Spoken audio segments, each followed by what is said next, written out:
सूत जी महाराज कहते हैं, हे ऋषियों, नारद जी के पूर्व जन्म का वृतांत सुना करके दिव्य विशाल महाभारत हुआ। भीम गदा पानी बरकोदर भीम की गदा के प्रहार से दुर्योधन की जंघा को विदीर्ण कर दिया गया। द्रौपदी के सुप्त पुत्रों का वध हुआ, अश्वत्थामा का निग्रह हुआ, पितामह भीष्म की स्तुति हुई, पितामह भीष्म का महाप्रयाण हुआ। सूर्य उत्तरायण आए जब भगवान ने पितामह भीष्म को दर्शन दिया।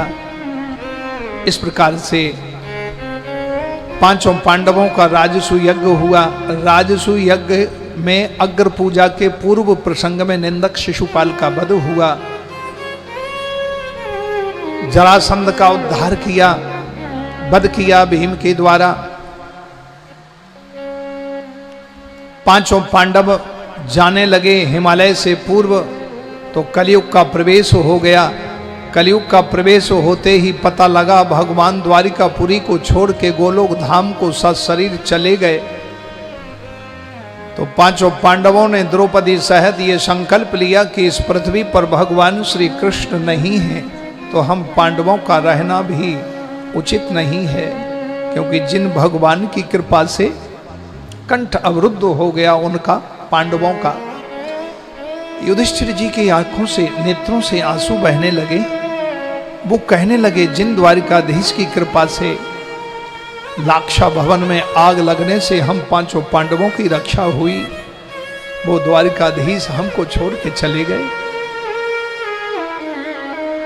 जिन द्वारिकाधीश भगवान कृष्ण, योगेश्वर कृष्ण की कृपा से इतने दुस्तर महाभारत से हम विजय प्राप्त किए, आज वो भगवान हमको छोड़ के चले गए। उसी क्षण परीक्षित को बुलाया। उस समय परीक्षित की मात्र अवस्था 12 वर्ष की है। परीक्षित का राज्याभिषेक किया, राज तिलक किया और राज मुकुट पहना करके अल्प समय में राजा का कर्तव्य क्या है, राजा का कर्तव्य का नियम समझाया और पांचों पांडव द्रौपदी के सहित हिमालय की ओर प्रस्थान कर गए।